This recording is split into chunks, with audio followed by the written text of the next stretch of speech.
मछली पक्षी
धाकड़ ground report.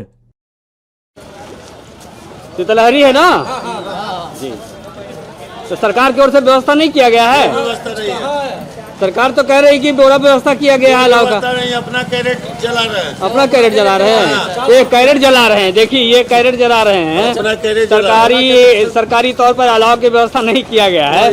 इतने भीषण ठंड में ये कैरेट जला करके देखिए, ये लोग सब ठंड से राहत महसूस कर रहे हैं। फल का दुकान बंद है। कहाँ बंद है भाई? ठंडा है, ठंडा के कारण एकदम दलदली लग रहा है। दलदली लग रहा है, बिल्कुल ये ठिठुर रहे हैं। देखिए इसके लिए देखिए ये लोग अलाव की यहाँ पर व्यवस्था नहीं हुआ है, तो ये लोग कैरेट जला करके ताप रहे हैं सब, और ठंड से राहत महसूस कर रहे हैं। आप देख रहे हैं तमाम स्थिति को देख रहे हैं। कैरेट जल रहा है अपना, ये कैरेट जला करके ये लोग राहत महसूस कर रहे हैं। अभी ठंडे का मौसम चल रहा है, कहर चल रही है, आसमानी कहर बरस रहा है। क्या तैयारी सरकार की ओर से की गई है? जी बिल्कुल, अनुमंडल पदाधिकारी महोदय के आदेशानुसार हम लोग सुबह और शाम वैसे जगह को चिन्हित कर रहे हैं जहां पर जन सामान्य का जुटाव ज़्यादा होता है, और सुबह शाम दोनों जगह सभी जगहों पे अलाव की स्थिति की जा रही है। इसके साथ ही हम लोगों ने वंचित वर्गों को, विशेषकर वृद्ध महिलाओं और दिव्यांगजनों को कंबल बांटने का भी कार्यक्रम किया गया है। कब कंबल बांटने का कार्यक्रम है? ये 3 चरण हो चुका है, 2 चरण के बाद इसको निष्पादित कर दिया जाएगा। अभी अलाव की व्यवस्था करिए तो अब तक कहाँ कहाँ अलाव की व्यवस्था होती अलाव की व्यवस्था अंचल कार्यालय में भी है, नगर पंचायत में भी है और बस स्टैंड में भी है और अस्पताल जैसे 5 जगहों पे चिन्हित की गई है। अजी यहाँ से थोड़ा सा दूर हटते हैं तो तरमा साइड में है, उधर का क्या स्थिति है वहाँ? वहाँ भी अलाव की व्यवस्था की गई है और वहाँ भी कंबल का वितरण किया गया है। यह रहा भीषण ठंड पर आधारित धाकड़ ग्राउंड रिपोर्ट। भीषण ठंड का तांडव, बिहार जमा, प्रशासन कहां, जिंदगी खतरे में है। भयंकर शीतलहर, -डिग्री जैसा हाल, लोग बेहाल। ठंड का कहर, जिंदगी थम गई, ठहर गई। प्रशासन की तैयारी फ्लॉप। क्या आपने कभी सोचा था कि दिसंबर माह में इतनी भयंकर ठंड की तबाही झेलनी पड़ेगी? भीषण ठंड की तबाही से आम जन परेशान, जनजीवन अस्त व्यस्त। प्रशासन क्या कर रहा है? सबसे सर्द रात का तापमान ने रिकॉर्ड तोड़ दिया है। इस भीषण ठंड का कौन जिम्मेवार? प्रशासन कहां है? कैसी तैयारी? क्या सिर्फ खाना पूर्ति की तैयारी है प्रशासन की? लोगों में यह सवालिया निशान खड़ा दिखता है।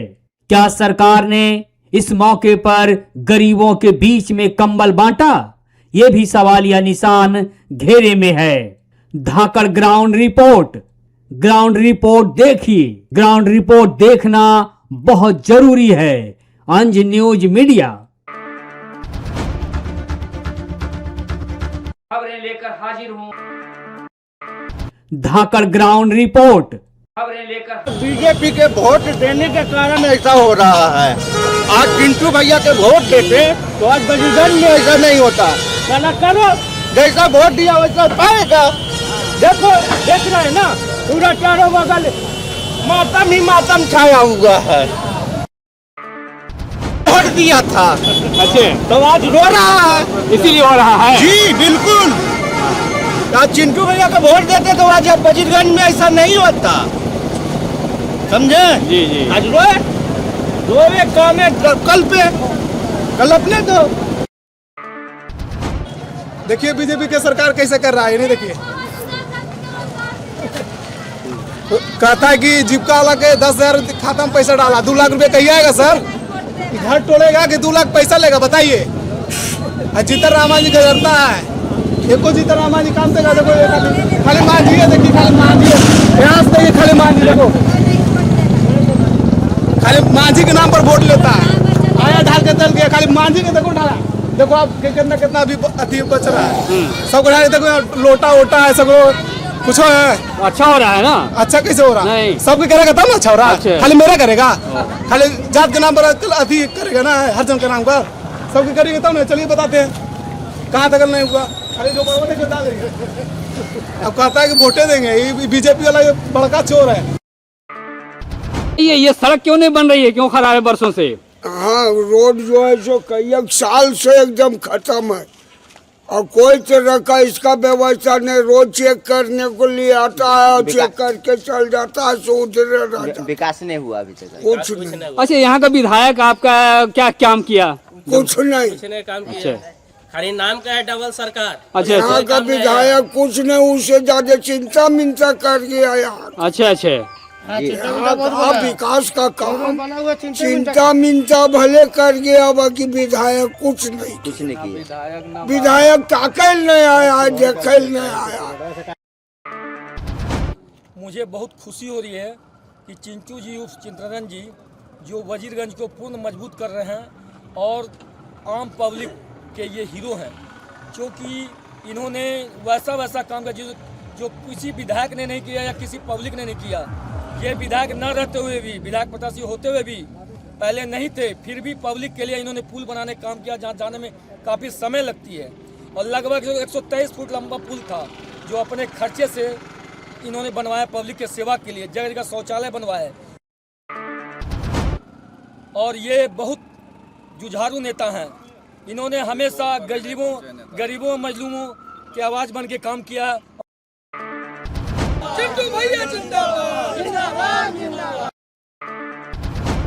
सभी के हित में और सभी के लिए काम करना है।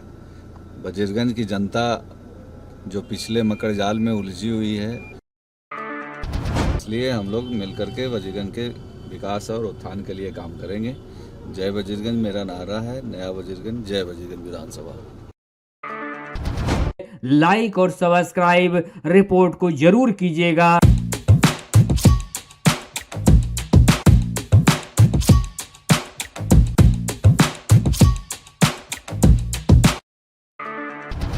वजीरगंज विधानसभा में एक युवा भाई को, छोटे भाई को, युवा साथी को एक खड़ा करने का प्रयास कीजिए। युवाओं को मौका देना चाहिए। तमाम आए हुए वजीरगंज के कोने से साथियों, मैं आपसे आह्वान करूंगा कि आज आप जो बीज बोते हैं वो आगे जाकर के पेड़ के रूप में जरूर छाया और फल देता है। और हम सभी युवा मिलकर के वजीरगंज के नए निर्माण के लिए अपने खून पसीना बहा करके इसको जीत लीजिए। सही समस्या है। आज वजीरगंज विधानसभा को 15 साल बने हो गया, लेकिन आज भी लोगों के मन में वहाँ कोई इंडस्ट्री नहीं है, कोई फैक्ट्री नहीं है। आज आप देखेंगे तो रोजगार के लिए कोई साधन नहीं है। युवा पलायन कर रहे हैं। मेरा वजीरगंज है जो बेहतर वजीरगंज के लिए मैं इसके लिए लड़ रहा हूँ। लाइक और सब्सक्राइब रिपोर्ट को जरूर कीजिएगा। प्रस्तुति को आज यहीं विराम देते हैं। बहुत बहुत धन्यवाद।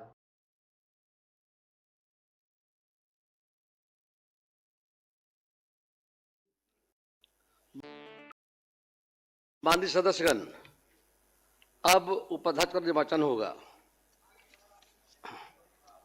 माननीय सदस्यगण, बिहार विधानसभा की प्रक्रिया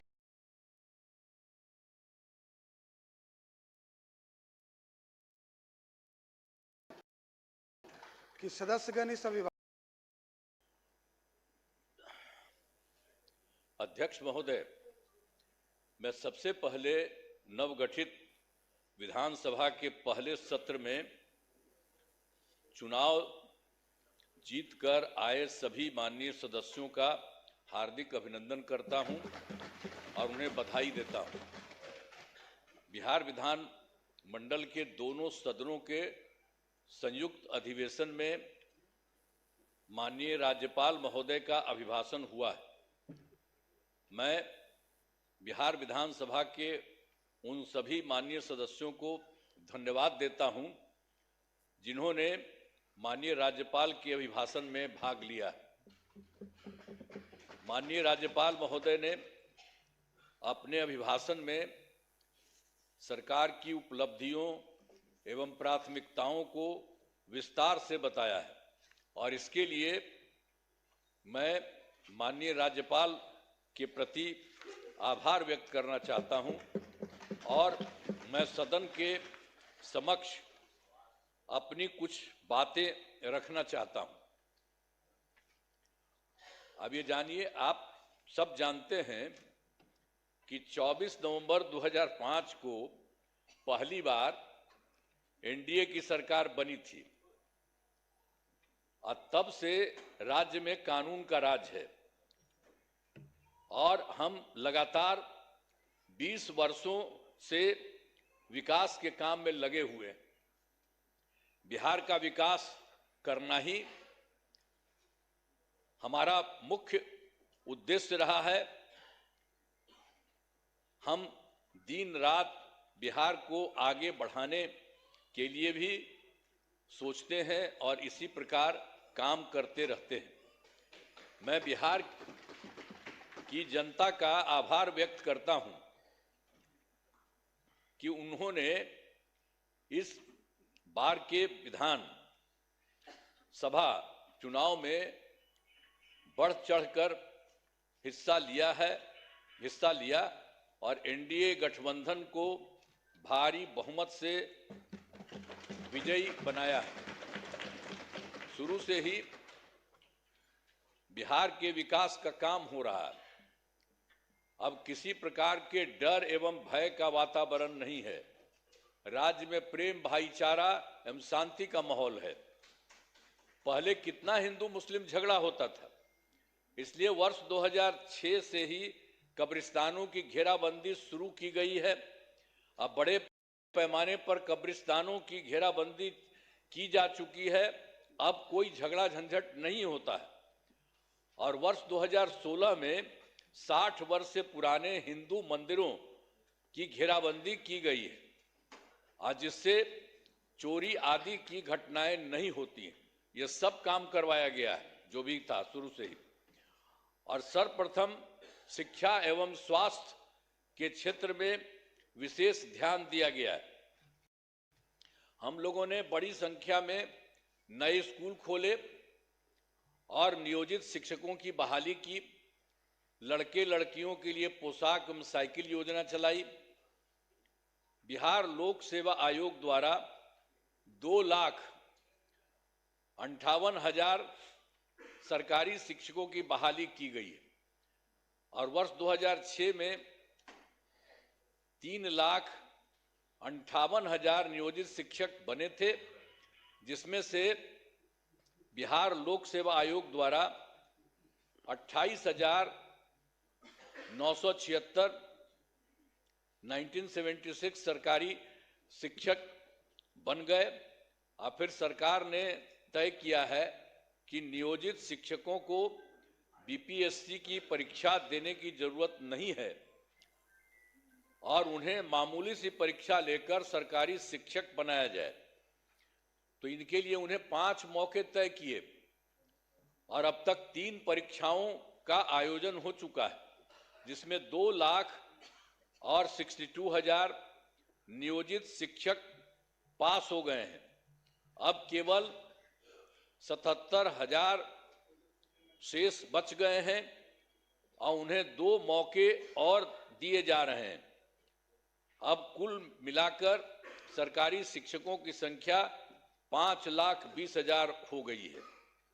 5,20,000 हो गई है। स्वास्थ्य सेवाओं में सुधार किया गया है। पहले स्वास्थ्य व्यवस्था बहुत खराब थी। प्राथमिक स्वास्थ्य केंद्रों में इलाज के लिए प्रति माह मात्र 39 मरीज ही आते थे और आते थे यानी प्रतिदिन 1 या 2 मरीज आते थे। पहले यही होता था। इतना ही बुरा हाल था उस समय का, केंद्र के समय में जो हुआ था। तो उसी को हम लोगों ने आगे किया। वर्ष 2006 से अस्पतालों में मुफ्त दवा और इलाज की पूरी व्यवस्था की गई। अब प्राथमिक स्वास्थ्य केंद्र में हर महीने औसतन 11,600 मरीज आते हैं। पहले मात्र 6 मेडिकल कॉलेज थे, अब जिनकी संख्या अब 12 हो गई है।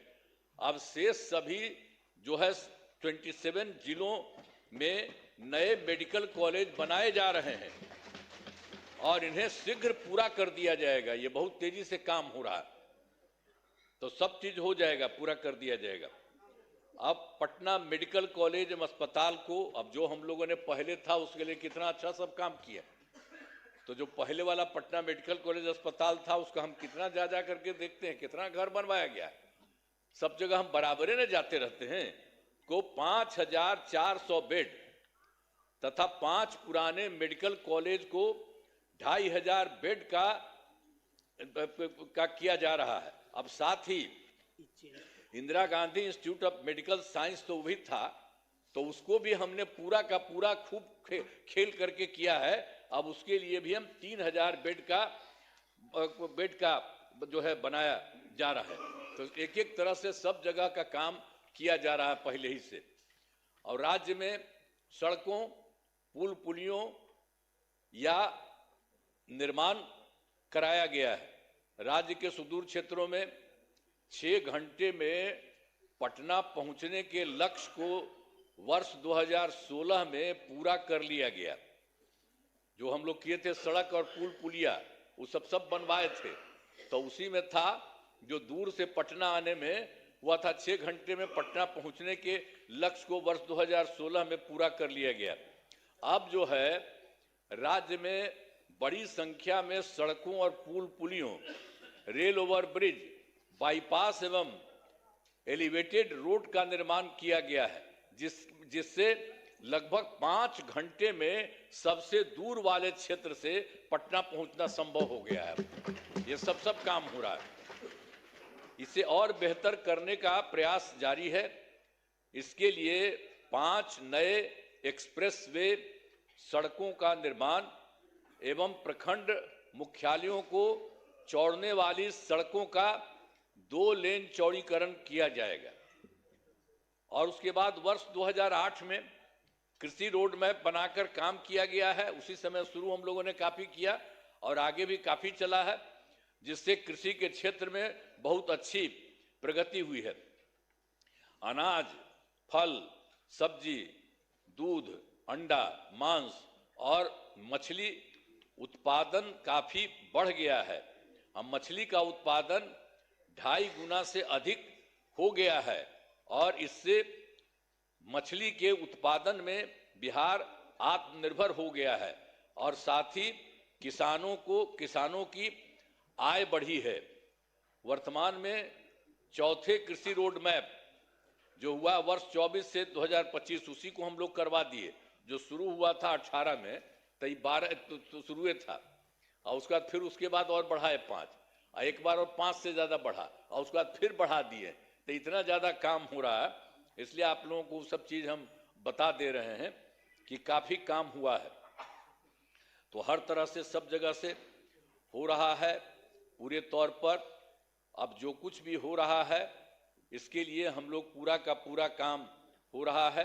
अब वर्तमान में चौथे कृषि रोड मैप वर्ष 2024 से 2019 जो हमने बता दिया उसका किए हैं के तहत योजनाओं पर तेजी से काम हो रहा है। और वर्ष 2015 में 7 निश्चय के तहत आर्थिक हल, युवाओं को बल, आरक्षित रोजगार, महिलाओं का अधिकार, तीसरा हर घर तक बिजली और चौथा हर घर नल का जल, पांचवा हर घर शौचालय, छठा टोलों को पक्की सड़कों से जोड़ने तथा सातवां अवसर बढ़े आगे बढ़े का काम किया गया है। और वर्ष 2018 में ही हर घर बिजली पहुंचा दी गई है। सरकार द्वारा शुरू से ही बहुत सस्ती दर पर बिजली दी गई है और अब जो है अब लगभग सभी घरेलू उपभोक्ताओं को बिजली मुफ्त दी जा रही है, अब कुछ नहीं है। और उसी के बाद सरकार की तरफ से उनका जो घर है उनके इच्छुक लोगों के घरों पर सोलर लगवाए जाएंगे सरकार की तरफ से, उनको बहुत फायदा होगा। ये सब काम किया जा रहा है। और वर्ष 2020 में 7 निश्चय 2 के तहत युवा शक्ति बिहार की प्रगति, दूसरा है सशक्त महिला, सक्षम महिला, तीसरा है हर घेर तक सिंचाई का पानी और चौथा है स्वच्छ गांव, समृद्ध गांव, सोलर स्ट्रीट लाइट, पांचवा है स्वच्छ शहर, विकसित शहर और छठा है सुलभ ये संपर्कता तथा सातवां है इसके लिए स्वास्थ्य सुविधा, टेली मेडिसिन एवं बाल हृदय योजना। सभी पर काफी काम हुआ है और जो भी काम बचे हैं उन्हें शीघ्र पूरा किया जाएगा। ये सब हो जाएगा सब चीज का। और आप जानते ही हैं 2020 में और काम किए थे। 7 निश्चय 2 के तहत ही महिलाओं के लिए 10 लाख नौकरी और 10 लाख रोजगार देना शुरू किया।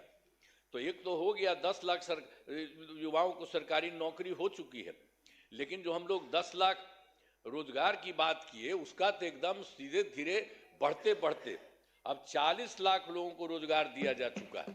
तो आप सोचिए 10-10 विषय न था, तब 10 और 40 होकर के 50 हो गया। दोनों को मिलाकर 50 लाख युवाओं को सरकारी नौकरी का रोजगार दे दिया है। अब अगले 5 वर्षों के में हम लोगों ने तय कर दिया है कि 1 करोड़ युवाओं को नौकरी एवं रोजगार देने का लक्ष्य रखा गया है। इस पर तेजी से काम होगा। तो ये जो 10 लाख युवाओं का सरकारी नौकरी है ये भी और आगे बढ़ेगा। तो ये सब हम कर रहे हैं। अगली बार 5 साल के लिए हम लोग कर दिए हैं कि उसके लिए हम लोग पूरा करेंगे 1 करोड़ युवाओं का, तो ये सब होगा। और फिर महिलाओं के लिए वर्ष 2006 में पंचायती राज संस्थाओं एवं वर्ष 2007 में नगर निकायों में महिलाओं के लिए 50% आरक्षण से शुरुआत की गई। अब तक 4 चुनाव हो गए हैं, सब कुछ शुरू में कर दिए थे हम लोगों ने कर दिए थे 16 में पंचायती राज में संस्थाओं में और 7 में किए थे नगर निकायों में, और सबको महिला का 50% कर दिए। वो सब तो है ही, और उसका 4 चुनाव उसके अलावे भी चल रहा है, वो बहुत अच्छा हुआ। और वर्ष 2013 से पुलिस में 35% आरक्षण दिया है हम लोगों ने। अब जान लीजिए, अब बिहार पुलिस में महिलाओं की संख्या देश में सबसे अधिक है। और वर्ष 2016 से महिलाओं को सभी सरकारी नौकरियों में 35% आरक्षण दिया जा रहा है। पहले बिहार में स्वयं सहायता समूह की संख्या बहुत कम थी, वो पहले बड़ा खराब था, तो इसीलिए हम लोगों ने किया। वर्ष 2006 में विश्व बैंक से कर्ज लेकर राज्य में स्वयं सहायता समूह का गठन किया और उसका नाम हम लोगों ने जीविका दिया, जीविका दीदी भी कहते हैं। और कितना बढ़ा हुआ, अब स्वयं सहायता समूह की संख्या बढ़ गई और जीविका दीदियों की संख्या 1,40,00,000 हो गई। अब इसके बाद हम लोगों ने 2024 में भी किया कि शहरी क्षेत्रों में भी नहीं होता है वो भी हो, अब शहरी क्षेत्रों में स्वयं सहायता समूह का गठन हो रहा। अब जान लीजिए कि इसमें लगभग 4,34,000 जीविका दीदियां हैं और इनका गठन लगातार और भी बहुत तेजी से काम हो रहा है शहरी क्षेत्र में भी। तो ये सब काम हो रहा। तो वर्तमान में महिलाओं के रोजगार के लिए एक नई योजना मुख्यमंत्री महिला रोजगार योजना शुरू की गई है, जिसके तहत हर घर की एक महिला को 10,000 रुपये के दर से अब तक 1,56,00,000 महिलाओं को एक राशि दी जा चुकी है। फिर से शेष महिलाओं को राशि दे दी जाएगी। अब जिन महिलाओं का रोजगार अच्छा चलेगा उन्हें 2 लाख रुपए तक की सहायता दी जाएगी। ये सब काम करना जा रहा है। सरकार ने शुरू से ही सभी तबकों का विकास किया है, चाहे हिंदू हो, मुस्लिम हो, अपर कास्ट हो, पिछड़ा हो, अति पिछड़ा हो, दलित हो, महादलित हो, सभी के लिए काम किया गया। हम मुस्लिम समुदाय के लिए भी हमने काफी काम किया। मदरसों को सरकारी मान्यता दी गई है, उनके शिक्षकों को अन्य सरकारी शिक्षकों के बराबर वेतन दिया गया है। अब सभी वृद्धजनों, दिव्यांगजनों और विधवा महिलाओं को मिलने वाली पेंशन की राशि 400 रुपये से अभी बढ़ा करके हम लोगों ने कर दिया है 1,100 रुपये कर दिया गया, जिससे 1,14,00,000 लोगों को फायदा हो रहा है। अब विकास कार्यों में जो कमी रह गई उसे पूरा करने के लिए वर्ष 2024 के दिसंबर एवं 2025 के सरकारी जनवरी फरवरी माह में हम जो गए थे, मैंने प्रगति यात्रा के दौरान सभी जिलों में जाकर विकास कार्यों को देखा और जो कमी रही उसे पूरा करने के लिए पूरे बिहार के लिए 430 नई योजनाओं की स्वीकृति दी गई है और हर जिले में जो कुछ भी है उसके लिए काम किया जा रहा है। सभी जिलों में इन योजनाओं पर काम शुरू हो चुका है। इन सभी कार्यों को शीघ्र पूरा करा लिया जाएगा। अब इसके अलावा बिहार के विकास में अब केंद्र सरकार ने भी कितना बड़ा सहयोग किया। बिहार के विकास में केंद्र सरकार का पूरा सहयोग मिल रहा है। जुलाई 2024 में 24 के बजट में बिहार को विशेष आर्थिक सहायता के रूप में सड़क, उद्योग, स्वास्थ्य, पर्यटन, बाढ़ नियंत्रण के लिए बड़ी राशि देने की घोषणा की गई है केंद्र सरकार के द्वारा जुलाई 2024 में। और फिर फरवरी 2025 के बजट में बिहार में मखाना बोर्ड, एयरपोर्ट की स्थापना, पश्चिमी कोसी नहर के लिए वित्तीय सहायता आदि की घोषणा की गई है। और फिर वर्ष 2018 में देश के कुछ राज्यों में खेलो इंडिया यूथ गेम्स का आयोजन हुआ था। अब इस वर्ष खेलो इंडिया यूथ गेम्स का आयोजन बिहार में हुआ है, जो गौरव की बात है। इन सब के लिए आदरणीय प्रधानमंत्री श्री नरेंद्र मोदी जी का हम नमन करते हैं। सब करिए ना नमन जी, तो एक बार हाथ उठा के बढ़ाइए। तो सब काम किए, सब काम किए, सब कुछ कर रहे हैं।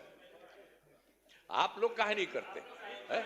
आप लोग भी कहिए, सबके लिए काम कर रहे हो सब तरह से, तो इसीलिए हम आपको कह रहे हैं। तो इसके लिए आदरणीय प्रधानमंत्री श्री नरेंद्र मोदी जी का नमन करते हैं।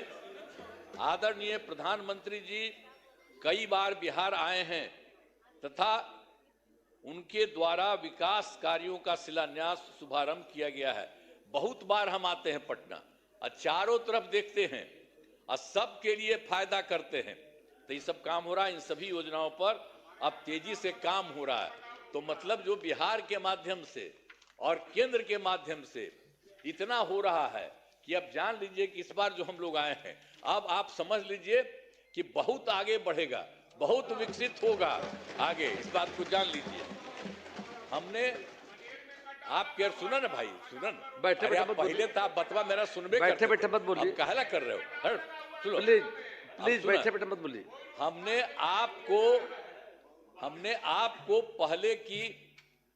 पहले ही बताया है कि हमारी सरकार ने पिछले 20 वर्षों में विकास के अनेक काम किए हैं। इस क्षेत्र में काम हुआ है, चाहे शिक्षा हो, स्वास्थ्य हो, सड़क हो, बिजली हो, कुर्सी हो, महिला सशक्तिकरण के लिए बहुत काम हुआ है। समाज के हर तबके के लिए सरकार ने काम किया है। इस बार बिहार के लोगों ने भारी बहुमत से एनडीए नेशनल डेमोक्रेटिक अलायंस को जिताया है। अब विकास की गति को और तेज किया जाएगा। केंद्र सरकार का भी पूरा सहयोग मिल रहा है। आने वाले 5 वर्षों में विकास के अनेक काम किए जाएंगे। हर परिवार की आर्थिक स्थिति को मजबूत किया जाएगा। इसी बार के बारे में जान लीजिए। और तेजी से जो है औद्योगिक विकास किया जाएगा। महिलाओं और युवाओं के लिए रोजगार के अवसर बढ़ाए जाएंगे और शिक्षा एवं स्वास्थ्य को और आगे बढ़ाया जाएगा। कृषि रोड मैप के काम को तेजी से किया जाएगा। खेल एवं पर्यटन क्षेत्र का तेजी से विकास किया जाएगा। और 7वां है, गांव के साथ साथ शहरों का भी तेजी से विकास किया जाएगा। अब हमारा राज्य लगातार विकास कर रहा है। इन दिनों काम को और आगे बढ़ाया गया है। अब अगले 5 वर्षों में और ज़्यादा काम होगा, जिससे बिहार काफ़ी आगे बढ़ेगा। जो इस बार का काम है, जान लीजिए बहुत आगे बढ़ेगा। अब बिहार के विकास में केंद्र का भी पूरा सहयोग प्राप्त हो रहा है। जो आपको हम बता दिए, केंद्र सरकार भी पूरा सहयोग प्राप्त हो रहा है। तो बिहार और विकसित होगा और देश की प्रगति में महत्वपूर्ण योगदान होगा।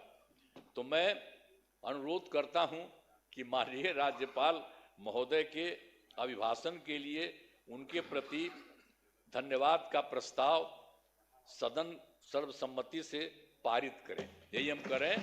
बहुत चीज़ उनको जो दिया था वो भी कर दिए हैं और ये सब आपको बता दिए हैं कि बहुत सारा काम हो रहा है और तेजी से काम हो रहा है। इन्हीं शब्दों के साथ मैं अपनी बात समाप्त करता हूं। बहुत बहुत धन्यवाद। आप लोग काहे नहीं कर रहे हैं?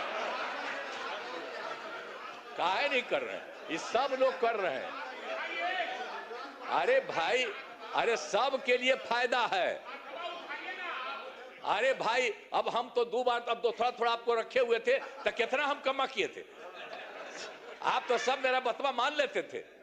अब बाद में गड़बड़ की है तो हम तो छोड़ दिए, अब कभी नहीं जाएंगे। अब तो हमारा पहले का वही रहेंगे। लेकिन जितना काम किया है तो आप काहे नहीं करेंगे? आपको कौन चीज बना था? तो इतना जो काम हुआ है तो आपको भी याद रखिए। समझ गए ना? तो इन्हीं शब्दों के साथ बाकी सब कर रहे हैं ना, तो हाथ उठा के बताइए। बहुत बहुत बधाई। हाथ दीजिए आप लोग। माननीय नेता विरोधी दल श्री तेजस्वी प्रसाद यादव अपना पक्ष रखें। नेता विरोधी दल सदन में नहीं हैं।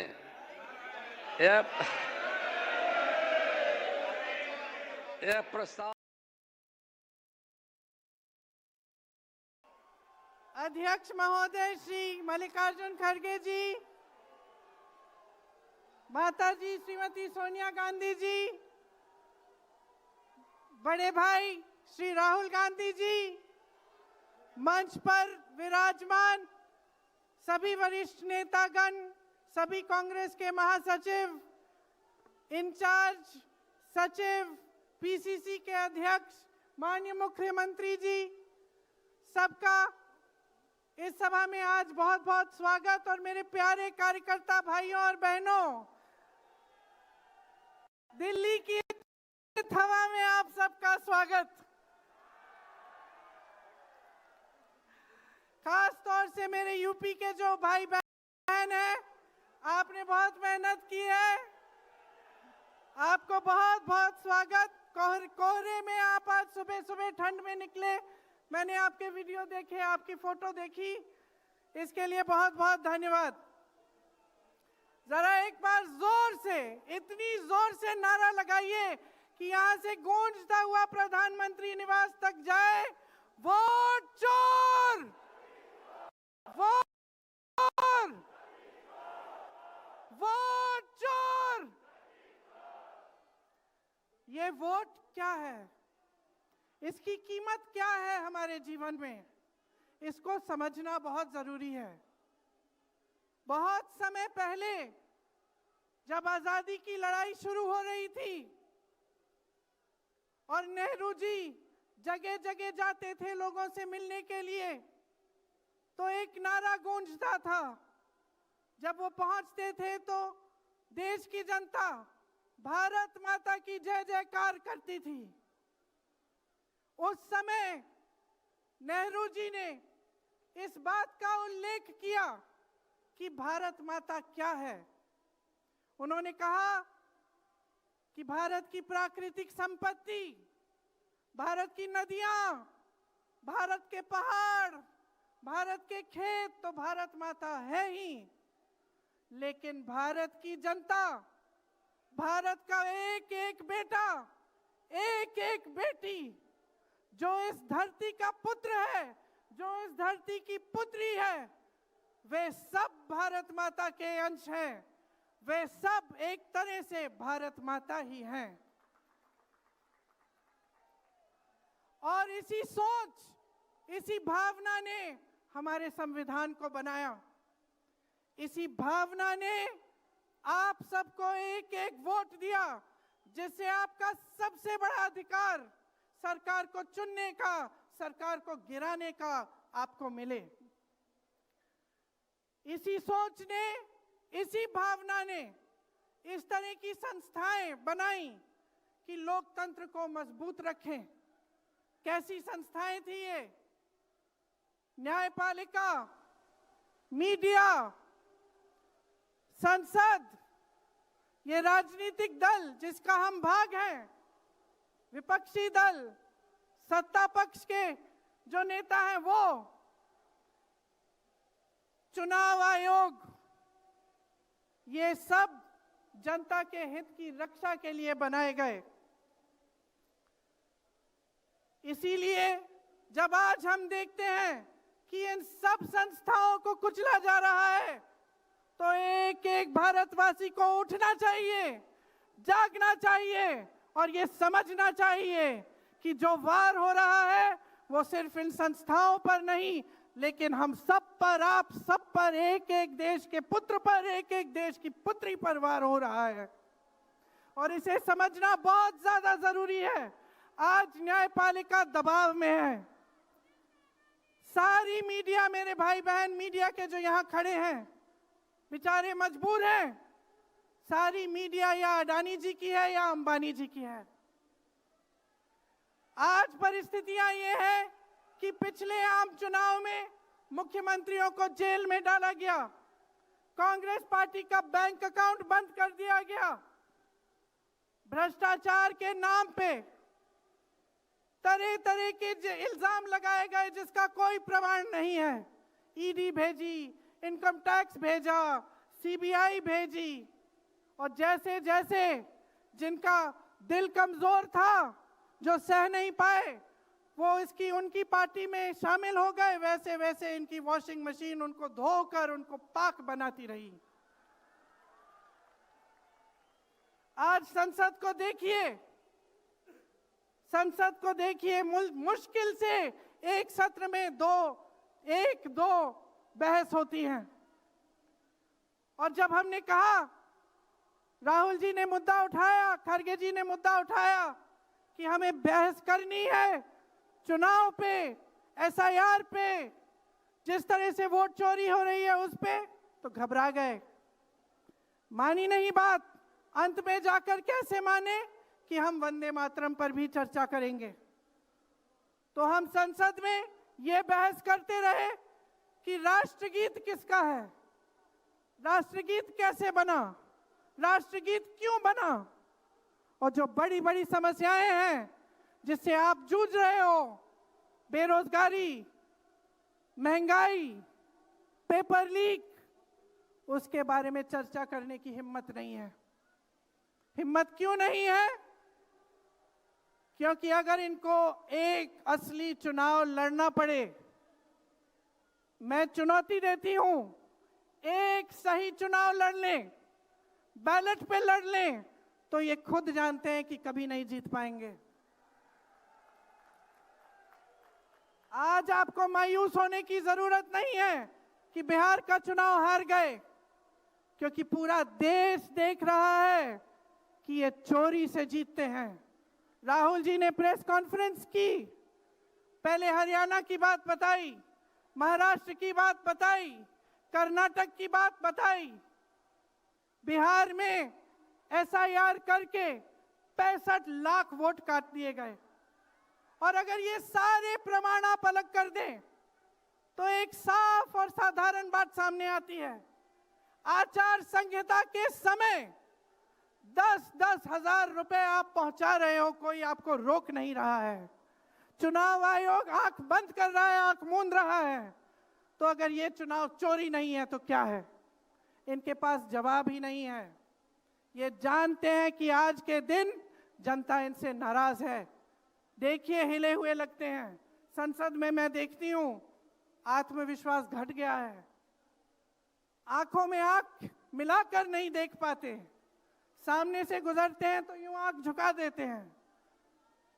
आत्मविश्वास कम हो गया है, घट गया है, अपने आप में विश्वास घट गया है, क्योंकि जनता का विश्वास भाजपा से, इनकी सरकार से, प्रधानमंत्री मोदी जी से, अमित शाह जी से सबसे हट चुका है।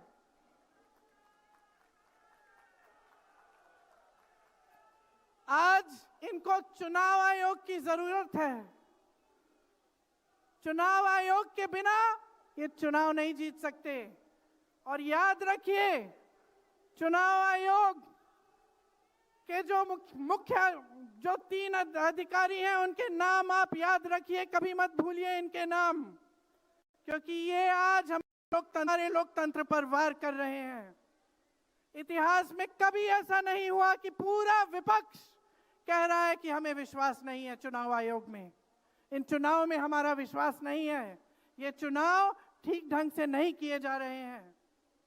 चुनाव की घोषणा से लेकर वोटर लिस्ट, आचार संहिता, प्रचार, मतदान, मतगणना, ईवीएम और नतीजे से तक हर कदम को, हर चीज को संदिग्ध बना दिया है इन्होंने।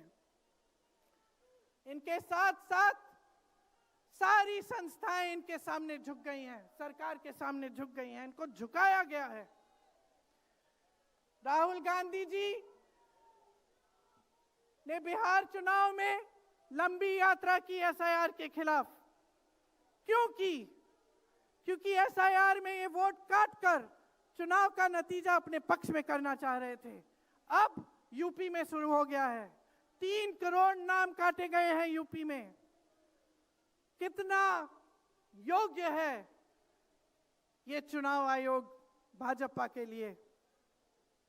ज्ञानेश कुमार, सुखबीर सिंह सांधू और विवेक जोशी, मेरे साथ बोलिए, ज्ञानेश कुमार, सुखबीर सिंह सांधू, विवेक जोशी। ये देश इन 3 नामों को नहीं भूलेगा। ये चाहे कितने भी बड़े बड़े ये कितने भी इंतजाम कर लें इन लोगों को बचाने के लिए, एक दिन इन्हें इस देश को जवाब देना पड़ेगा कि किस तरह से इन्होंने हमारे वोटों का अधिकार हमसे छीनने की कोशिश की, किस तरह से इन्होंने साजिश रची।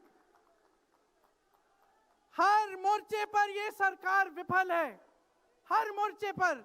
आज डॉलर 90 रुपए का हो गया है। जब 60 रुपए का हुआ था तो कौन रो रहा था सड़कों पे? कौन रो रहा था सड़कों पे? नरेंद्र मोदी जी बार बार कहे जा रहे थे, आज क्यों नहीं बोल रहे हैं डॉलर पे? निर्यात लगातार घट रहा है, आयात महंगा हो रहा है, विदेश नीति फेल हो गई है इनकी। हाथ पकड़ के चलते हैं ट्रंप जी के साथ, बड़े बड़े राष्ट्रपतियों के साथ, लेकिन जब समय आता है तो देश के साथ कोई खड़ा नहीं होता। ये है इनकी विदेश नीति। और इनकी नीति कि देश की सारी संपत्ति अपने 2 चेलों को, अडानी जी और अंबानी जी को पकड़ा देते हैं। यहां देश का नौजवान महंगाई से जूझ रहा है, बेरोजगारी से जूझ रहा है, पेपर देता है, लीक हो जाता है, कोई उसकी सहायता नहीं है, नशे की तरफ जा रहा है, बैटिंग ऐप में पूरे दिन बिताता है। और बैटिंग ऐप चलाया कहां से जा रहा है? कहां से चलाया जा रहा है? सूत्रों के मुताबिक प्रधानमंत्री के ऑफिस में ही एक शख्स ने बैटिंग ऐप के साथ में घोटाले किए हैं।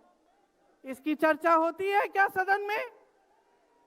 क्यों नहीं होती? आपकी बेरोजगारी की चर्चा होती है, महंगाई की चर्चा होती है, मेरी बहनें यहां खड़ी हैं, आपकी सुरक्षा की चर्चा होती है? न सदन में होगी, ना बड़ी बड़ी रैलियों में करेंगे ये लोग, ना आपके पास आकर आपसे बात करेंगे, आपके हालचाल पूछेंगे, आपसे पूछेंगे कि किस संघर्ष से आप गुजर रहे हो, कैसे जी रहे हो। क्योंकि हिम्मत नहीं रही इनकी, हिम्मत नहीं रही। जो था, जो बना था, जो 75 सालों से सबने संघर्ष करके बनाया था, वो सब तमाम बिगाड़ रखा है। तो मैं यहां लंबी बात नहीं करना चाहती, आपसे सिर्फ ये कहना चाहती हूं कि आपका ध्यान भटकाने के लिए रोज रोज ये कोई नया मुद्दा निकालते हैं। आप खुद देख रहे हैं, आप अपना ध्यान केंद्रित करिए। ये वोट का अधिकार आपका सबसे बड़ा अधिकार है। इन्होंने सब कुछ खत्म कर दिया है, लेकिन सच्चाई आप देख रहे हैं, सच्चाई आप आज समझने लगे हैं। और वो सच्चाई आपकी सच्चाई है, आप जीते हैं उसे। ये आपका अधिकार है जो आस्ते आस्ते आपसे लिया जा रहा है। हमारी एक लंबी लड़ाई है, भारत माता की आत्मा की रक्षा की लड़ाई है। राहुल जी 8000 किलोमीटर की यात्रा करके आए हैं, देश भर में पहले पैदल चले, फिर यात्रा की इन्होंने किस लिए? न्याय के लिए, देश की एकता के लिए। हमारे अध्यक्ष जी खड़गे जी इस उम्र में मैंने देखा है 47 डिग्री की गर्मी में हेलीकॉप्टर से उतरते हुए ऐसे बड़े बड़े मंचों में पसीने से लथपथ, लेकिन झुकते नहीं हैं, हटते नहीं हैं, चलते रहते हैं। ये है हमारी कांग्रेस की शक्ति। ये वही शक्ति है जिसने स्वतंत्रता संग्राम में हमें आजादी दिलाई। ये वही शक्ति है जो सच्चाई से पीछे कभी नहीं हटेगी।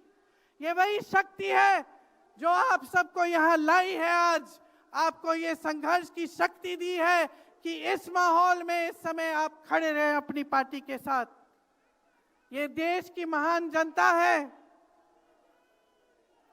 और हम अपना दायित्व समझते हैं, अपना धर्म समझते हैं कि हम आपके वोट की रक्षा करें, संविधान की रक्षा करें और आपके अधिकारों को मजबूत करें। इसलिए आज हम यहाँ आपके सामने आए हैं ये कहने के लिए कि हम लड़ते रहेंगे, हम कभी नहीं झुकेंगे, हम कभी नहीं रुकेंगे।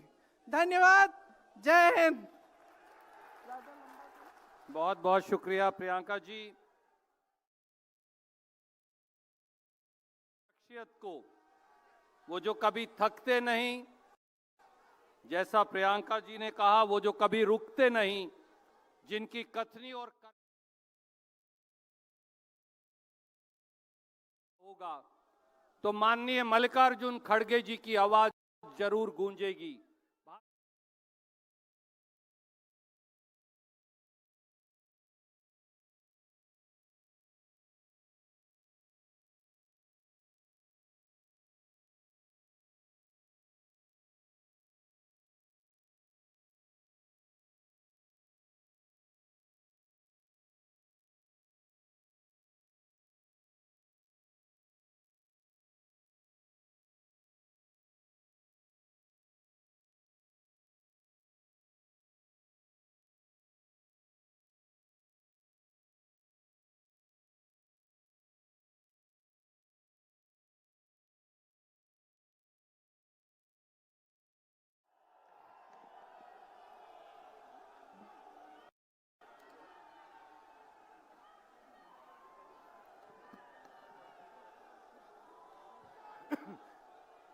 Congress president Mallikarjun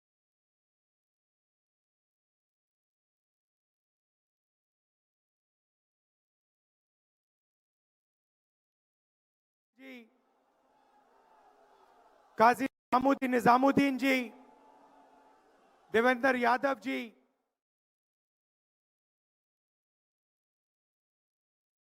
chief ministers, PCC presidents, CLP leaders, MPs, MLAs, DCC presidents,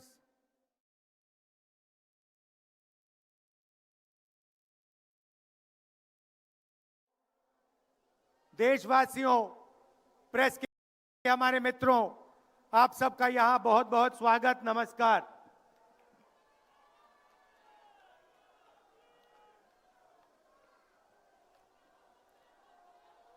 अभी जब मैं गाड़ी में आ रहा था तो गाड़ी में मुझे बताया कि अंडमान निकोबार में मोहन भागवत ने एक बयान दिया। मेरा भाषण का प्लान दूसरा था, मगर जब मैंने उनका बयान सुना तो मैंने अपना पूरा प्लान बदल दिया, भाषण का प्लान। गांधी जी कहते थे कि सत्य सबसे जरूरी चीज है। हमारे धर्म में सत्य को सबसे जरूरी माना जाता है। आपने सुना होगा सत्यम शिवम सुंदरम, सुना है? हमारे धर्म में कहा जाता है सत्यम शिवम सुंदरम। आपने सत्यमेव जयते भी सुना होगा, सुना है? अरे भाई, कांग्रेस के कार्यकर्ता हो, सुना है? अब मोहन भागवत का बयान सुनिए। विश्व सत्य को नहीं, शक्ति को देखता है। जिसके पास शक्ति है उसे माना जाता है। यह मोहन भागवत की सोच है, यह विचारधारा आरएसएस की है। हमारी विचारधारा, हिंदुस्तान की विचारधारा, हिंदू धर्म की विचारधारा, दुनिया के हर धर्म की विचारधारा कहती है कि सत्य सबसे जरूरी है। मोहन भागवत कहता है सत्य का कोई मतलब नहीं है, सत्ता जरूरी है। इस बात की लड़ाई हो रही है हिंदुस्तान में। भाई और बहनों, सत्य और असत्य के बीच में लड़ाई हो रही है। और मैं आपको इस स्टेज से गारंटी देके कहता हूं, आप देखना, हम सत्य को लेकर, सत्य के पीछे खड़े होकर नरेंद्र मोदी और अमित शाह को, आरएसएस की सरकार को हिंदुस्तान से हटाएंगे। उनके पास सत्ता है, वो वोट चोरी करते हैं, देखिए आपके सामने पड़ा है, वो वोट चोरी करते हैं। 10,000 रुपए चुनाव के समय, चुनाव हो रहा है, 10,000 रुपए वो देते हैं। उनके इलेक्शन कमिश्नर हैं, जिनके नाम अभी प्रियंका जी ने लिए, मैं भी ले लेता हूं। नहीं है,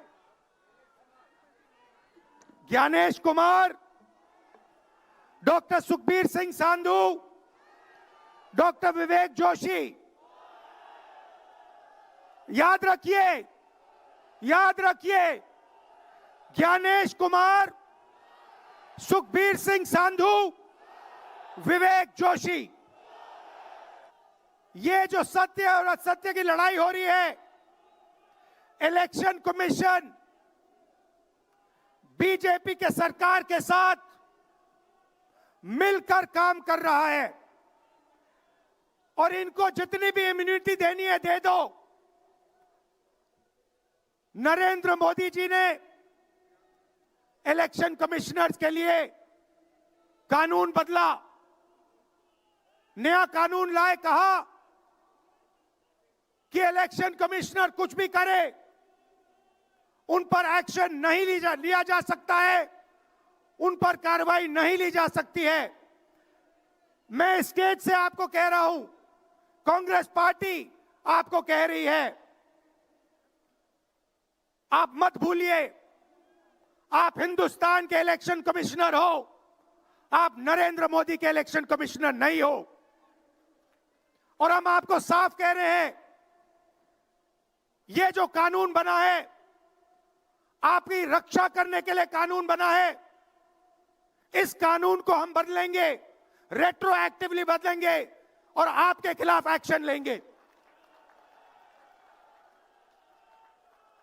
क्योंकि हम सच्चाई की लड़ाई लड़ रहे हैं और आप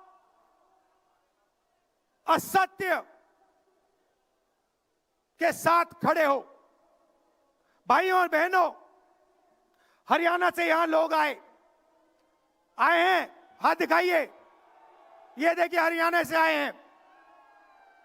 इनके हाथों से चुनाव चोरी किया गया है। ब्राजील की महिला 22 बार हरियाणा की वोटिंग लिस्ट में दिखाई देती है।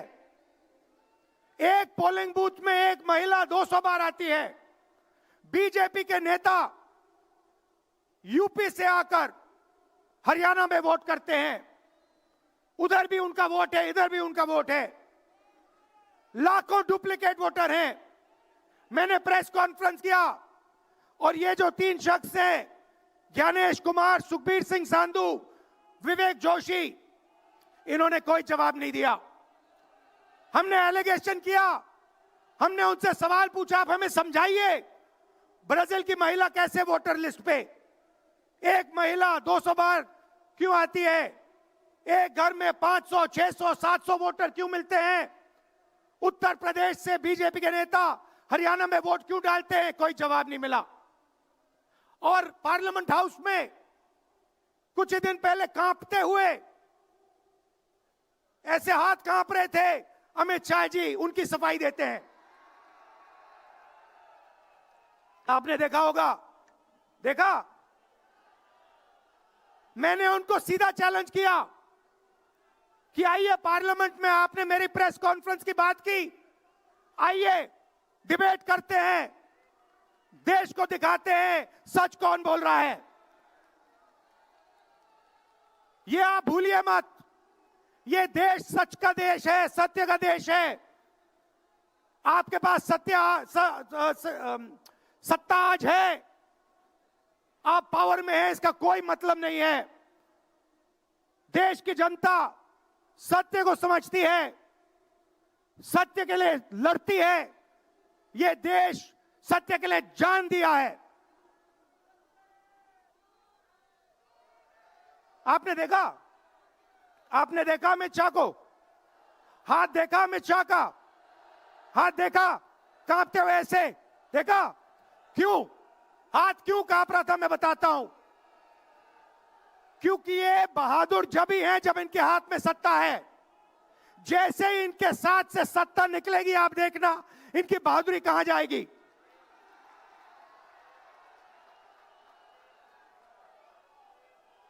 और ये भाइयों और बहनों,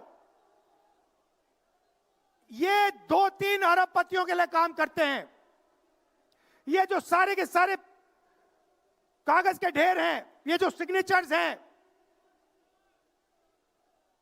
ये कहां से आए? ये देश की जनता से आए। देश के कोने कोने में नारा चला है, वोट चोर, वोट चोर। तो ये देश की सच्चाई है। ये 6 साल का बच्चा, 90 साल का बुजुर्ग, ये सब जानते हैं कि नरेंद्र मोदी, अमित शाह वोट चोरी करके चुनाव जीतते हैं। कर्नाटक में हमने दिखाया लोकसभाएं चोरी की गई, महाराष्ट्र में दिखाया वोटर डिलीशन हुआ, वोटर एडिशन हुआ, लाखों वोट इधर से गायब हो जाते हैं। महाराष्ट्र में लाखों वोट ऐड हो जाते हैं। हम इलेक्शन कमीशन से पूछते हैं, कोई जवाब नहीं मिलता। मगर शायद टाइम लगे, देखिए शायद टाइम लगे, मगर हिंदुस्तान में सत्य की जीत होने वाली है। और अमित शाह जी, मोदी जी, जितने भी आपको भाषण देने हैं आप दे दीजिए। अंत में इस देश में सत्य की जीत होती है। महात्मा गांधी ने हमें रास्ता दिखाया था, उस रास्ते पर हम चलते हैं और सत्य से आपको निकालेंगे। नफरत से नहीं, हिंसा से नहीं, सत्य और अहिंसा के साथ हम नरेंद्र मोदी और अमित शाह को हरा के दिखाएंगे। देखिए, आपने देखा होगा, मैंने अमित शाह की बात की, मगर आप मोदी जी का चेहरा देखिए, अच्छी तरह देखिए। जो मेरी बहन ने कहा, मोदी जी की कॉन्फिडेंस खत्म हो गई है। आपने देखा, वो भी जानते हैं कि हमारी वोट चोरी पकड़ी गई है और अब बस थोड़ा सा समय बचा है, थोड़ा सा समय बचा है, पूरे देश को हमारी सच्चाई पता लग जाएगी। भाइयों और बहनों, ये वोट चोरी सिर्फ वोट की चोरी नहीं है। सबसे पहले ये इस संविधान पर, अंबेडकर जी के संविधान पर आक्रमण है। इस संविधान में लिखा है एक व्यक्ति को एक वोट मिलना चाहिए। तो सबसे पहले वोट चोरी अंबेडकर जी के संविधान पर आक्रमण है। और वोट चोरी करके ये सरकार चलाते हैं। छोटे व्यापारियों को इन्होंने खत्म किया, गलत जीएसटी लागू की, नोटबंदी की, बेरोजगारी, ये पोल्यूशन देखिए, ये सारा का सारा इसीलिए हो रहा है क्योंकि ये वोट चोरी कर रहे हैं। क्योंकि अगर ये वोट चोरी नहीं करते तो आप इनको 5 मिनट में सरकार से निकाल देते। ये सच्चाई है। भाइयों और बहनों, मैं कांग्रेस पार्टी के कार्यकर्ताओं को दिल से धन्यवाद करना चाहता हूं। इस देश में 2 विचारधाराओं की लड़ाई है। एक आरएसएस की विचारधारा, जो मोहन भगवत जी ने कहा, जो सत्य के खिलाफ है और सत्ता के लिए कुछ भी कर सकती है। और दूसरी हमारी विचारधारा, आपकी डीएनए, आपके खून की विचारधारा, सत्य की विचारधारा, अहिंसा की विचारधारा। और आप बिना डरे धूप में, आंधी में, तूफान में, बारिश में आप कांग्रेस पार्टी की विचारधारा के लिए लड़ते हो। जैसे आपके डीएनए में सत्य है, वैसे उनके डीएनए में असत्य और वोट चोरी है। भाई और बहनों, आप घबराओ मत, आप घबराओ मत। अंत में इस देश में सत्य की जीत होगी और सत्य से हम नरेंद्र मोदी और अमित शाह और आरएसएस की सरकार को हटाएंगे। आप सबका दिल से धन्यवाद। नमस्कार, जय हिंद। बहुत बहुत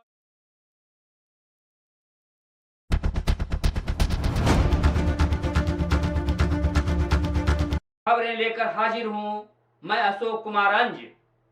तो आइए चलते हैं खबरों की ओर। प्रस्तुति को आज यहीं विराम देते हैं। बहुत बहुत धन्यवाद।